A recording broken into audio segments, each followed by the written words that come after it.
আজ আমরা জানব কিভাবে আমাদের বাড়িতে আমাদের ছোট্ট বাচ্চাদের জন্য খুব সহজেই পার্টস অফ স্পিচের একটা এরকম সুন্দর কালারফুল চার্ট আমরা বাড়িতে বানিয়ে নিতে পারি।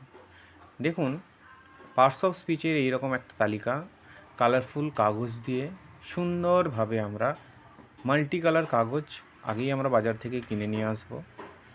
এরপর প্রত্যেকটা কাগজে তার ডিটেলস লিখে নেব।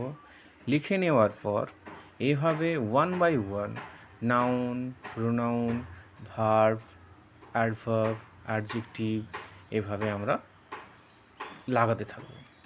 প্রথমে নাউন দেখলেন, তারপরে প্রোনাউনের ডিটেলস অ্যাট এ গ্ল্যান্স, যাতে আমার কনসেপ্টটা ক্লিয়ার থাকে যে pronoun key.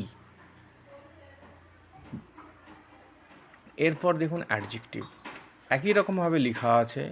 What is adjective? Adjective is a word that describes the qualities or numbers of a noun. Same একইভাবে verb, adverb, article, preposition, conjunction এবং ইন্টারজেকশনেরও তালিকা এইভাবে তৈরি করা হয়েছে এবং এটা আপনি আপনার বাড়িতে সুন্দরভাবে কোনো একটা দেওয়ালে পড়ার ঘরে সুন্দরভাবে সাঁটিয়ে রাখতে পারেন। তাতে করে আপনার ছোট্ট বাচ্চার চোখে থাকবে, সাথে যখনই সে কোনো জিনিস জানতে চাইবে নিজের ইচ্ছে, সে সাথে সাথে নিজের মতো করে দেখেও নিতে পারবে এবং সাথে শিখতেও পারবে। এখানে দেখুন এক্সাম্পল সহ কিন্তু জিনিসটাকে তৈরি করতে হবে। আর এই রকম চার্ট বানানোর জন্য যদি কোনো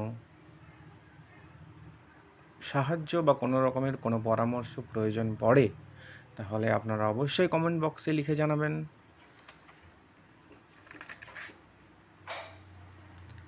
আমরা আপনাদের সাহায্য করব।